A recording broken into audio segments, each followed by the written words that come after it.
Hello दोस्तों, आज हम बात करेंगे कैंसर के पेशेंट्स में पेन होने के क्या क्या कारण होते हैं। कैंसर के पेशेंट को अक्सर अलग अलग तरह के पेन्स बहुत परेशान करते हैं, जिसका मैनेजमेंट करना कैंसर के पेशेंट्स के लिए अक्सर एक टेढ़ी खीर हो जाता है। अक्सर कंटिन्यूस कैंसर के बढ़ने के साथ साथ पेशेंट के पेन बढ़ते चले जाते हैं और कई बार दवाइयों को भी रिस्पॉन्ड नहीं करते। तो अपने आप में एक अलग इंपॉर्टेंट टॉपिक है, अपने आप में एक अलग इंपॉर्टेंट इशू है जो कि कैंसर के मैनेजमेंट को कई बार बहुत मुश्किल बना देता है। आज हम बात करेंगे कैंसर के पेशेंट्स में पेन होने के क्या कारण हो सकते हैं। एक अलग वीडियो में हम डिस्कस करेंगे इसको हम कैसे मैनेज करेंगे और इसमें क्या अलग इश्यूज आते हैं। टॉपिक पर जाने से पहले जो लोग हमारे चैनल पर नए हैं उन्हें रिक्वेस्ट करूँगा कि चैनल को सब्सक्राइब करें, वीडियोस को लाइक करें, शेयर करें, फॉलो करें, कमेंट करें, पूरा देखिए। टॉपिक इंपॉर्टेंट है, शॉर्ट में डिस्कस करेंगे इसलिए तक देखिएगा। चलिए शुरू करते हैं इंपॉर्टेंट वीडियो।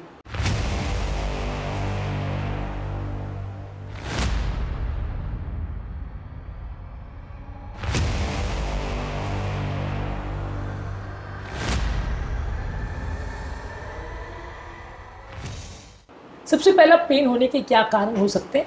ज़्यादातर कैंसर अपने आप में पेनलेस होता है, वो यूजली पेन नहीं करता है। लेकिन जब कैंसर आसपास के किसी ऐसे अंग या ऐसे ऑर्गन को इन्वॉल्व करने लगता है जहाँ पे नर्व सप्लाई एक्चुअल में होती है, तो वहाँ पेन हो सकता है। मान लीजिए कैंसर ने ग्रोथ की और किसी हड्डी में चला गया और हड्डी में नर्व्स है, तो वहाँ पेन होना चालू हो जाए क्योंकि उस नर्व को डैमेज करेगा। मान लीजिए किसी ऐसे जगह पे किसी ऑर्गन में चला गया जहाँ पे नर्व्स है, तो वहाँ पे डैमेज करेगा, इसकी वजह से पेन होगा। जब कैंसर फैलता है और जल्दी फैलता है, खासकर जो मेटास्टैटिक कैंसर होता है जो कि पूरे शरीर में फैल जाता है, वो अलग अलग जगह पे जहाँ ग्रोथ करना चालू करता है, तो कहीं ना कहीं आसपास में जो भी नर्व फाइबर होगी वो पेन वहाँ पे कर सकता है। अब ये कॉमन एग्जांपल है कि कैंसर जहाँ पे पेन वहाँ पे हो, ऐसा ज़रूरी नहीं है। मान लीजिए किसी को प्रोस्टेट का कैंसर है, किडनी का कैंसर, वो हड्डी में स्प्रेड हो गया तो पेन वहाँ पे होगा, या रीढ़ की हड्डी में दर्द होगा क्योंकि कैंसर जो मेटास्टेसिस हुआ है वहाँ पे बढ़ रहा है और वहाँ पे नर्व फाइबर है जो पेन कर रहा है। जबकि प्रोस्टेट में या किडनी में जो एक्चुअल कैंसर की जगह थी, जहाँ से कैंसर ने ओरिजिनेट किया, वहाँ कोई नर्व फाइबर नहीं थी, इसलिए पेन नहीं हो रहा था। तो जहाँ पे भी कैंसर नर्व फाइबर को इरिटेट करेगा, पेन वहीं पे होगा। ये ज़रूरी नहीं है कि वो पेन उस जगह पे हो जहाँ पे कैंसर एक्चुअल में था। तो यानी पेन के लोकेशन के हिसाब से आप ये नहीं बता सकते कि क्योंकि पेन पीठ का है तो कैंसर भी पीठ का है, या पेन क्योंकि गले में हो रहा है तो कैंसर भी गले का, ऐसा ज़रूरी नहीं है। कैंसर कहीं और से वहाँ स्प्रेड कर सकता है, लेकिन जिस एरिया में वो नर्व फाइबर को इन्वॉल्व करेगा वहाँ पे पेन होगा, इर्रिस्पेक्टिव ऑफ द फैक्ट कि वो कैंसर चालू कहाँ से हुआ था। अगला इंपॉर्टेंट चीज़ है, कैंसर के पेशेंट में जब हम पेशेंट को कीमोथेरेपी या रेडियोथेरेपी देते हैं, इससे डायरेक्टली टिश्यू डैमेज होता है। कई बार नर्व्स इससे डैमेज या इरिटेट होती है, इससे भी पेन होता है। कई बार कैंसर में जो सर्जरी करते हैं, सर्जरी के दौरान या सर्जरी के बाद जो हीलिंग पीरियड है, वहाँ पे भी जो नर्व फाइबर्स हैं आसपास के, जो कैंसर के आसपास के, वो डैमेज हो जाते हैं, उसकी वजह से पेन होता है।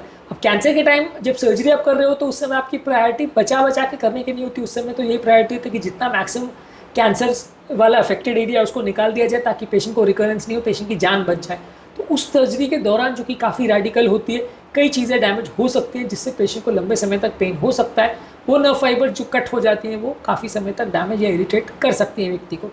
इसके अलावा कैंसर के पेशेंट में कई बार इन्फेक्शन होने का चांस रहता है। ये इन्फेक्शन कई बार बहुत पेनफुल होते हैं जिससे लोगों को दर्द होता है। कई बार कैंसर के पेशेंट में बॉडी में इन्फ्लेमेशन या सूजन हो जाती है जो कि कैंसर से संबंधित, उसके साइटोकाइन से संबंधित, उसकी दवाओं से संबंधित हो सकती है। इन इन्फ्लेमेशन या सूजन की वजह से भी नर्व फाइबर्स इरिटेट होते हैं और उनको पेन हो सकता है। कई बार कैंसर वाले पेशेंट्स में कोई पर्टिकुलर एरिया जैसे डाइजेस्टिव ट्रैक्ट का वो ब्लॉक हो जाता है, तो उस एरिया में पेन होता है। मान लीजिए अन्नली में कैंसर हुआ, उसने अन्नली को ब्लॉक कर दिया, वो एरिया फूलने लग गया, उसके पहले वाला एरिया खाना भरने की वजह से, तो पेन चालू हो जाएगा। अगर कोई और ऑर्गन में भी जहाँ पे ब्लड सप्लाई या जहाँ पे ओवरऑल जो सप्लाई है वो बंद हो जाता है, तो वो एरिया में भी कंटिन्यूस फिर वो एरिया फूलने लगेगा जिसकी वजह से पेन होता है। तो किसी भी जगह में जहाँ कैंसर स्प्रेड करता है वो एरिया को ब्लॉक कर देता है, वहाँ पे पेन हो सकता है। कैंसर का पेन को कई कैटेगरीज में डिवाइड कर सकते हैं: acute pain, chronic pain, neuropathic pain और ब्रेक थ्रू पेन पे। अक्यूट पेन यानी शॉर्ट टर्म ड्यूरेशन का पेन होता है किसी ट्रीटमेंट के दौरान या किसी प्रोसीजर के दौरान, तो इसमें थोड़े दिन के लिए, थोड़े टाइम के लिए पेशेंट को पेन होता है, फिर ये अपने आप ठीक हो जाता है। इसके अलावा क्रॉनिक पेन होता है जहाँ पेन कई समय तक चलता रहता है। नॉर्मल जब वो एरिया का हीलिंग होता है उससे भी ज़्यादा लंबे समय तक चलता रहता है, ज़्यादातर ट्यूमर के बढ़ने की वजह से या दवाओं या ट्रीटमेंट से रिलेटेड लॉन्ग टर्म अगर साइड इफेक्ट्स होते हैं तो उसकी वजह से पेन होता है, जो कि कई दिनों तक चल सकता है। अक्यूट और क्रॉनिक में डिफ्रेंशिएट करने का तरीका ही है कि अक्यूट पेन छोटे ड्यूरेशन में चलता है, क्रॉनिक पेन लंबे ड्यूरेशन चलता है। इसके अलावा एक होता है ब्रेक थ्रू पेन, जहाँ पे पेन की दवाइयाँ देने के बावजूद भी इतना सीवियर पेन होता है कि आपको दवाइयाँ रिस्पॉन्ड नहीं करती और पेन होता रहता है। इसको ब्रेक थ्रू पेन बोलते हैं। ये ज़्यादातर एक सडन सीवियर पेन होता है जो कि दवाओं को देने के बावजूद होता है। इसके अलावा कैंसर की वजह से जो नर्व डैमेज होते हैं या अगर ट्यूमर या कोई उसका थेरेपी या कोई चीज़ है जो नर्व को अगर इरिटेट कर रही है, डैमेज कर रही है, तो वहाँ पे नर्व के इरिटेशन की वजह से न्यूरोपैथिक पेन होता है। तो ये 4 तरीके के पेन होते हैं, acute pain, chronic pain, breakthrough pain और न्यूरोपैथिक पेन। कैंसर के पेशेंट्स में जो पेन होता है इसको असेस कैसे करेंगे, कैसे मानेंगे कि किसी का पेन माइल्ड है, मॉडरेट है, सीवियर और क्या करने की आवश्यकता है। असेसमेंट करने के लिए पेन स्केल्स आते हैं जिसमें पेशेंट अपने पेन को रेटिंग देता है 0 से 10 तक कितना उसको पेन की सिवियरिटी, 0 मतलब नो पेन और 10 मतलब वर्स्ट पेन।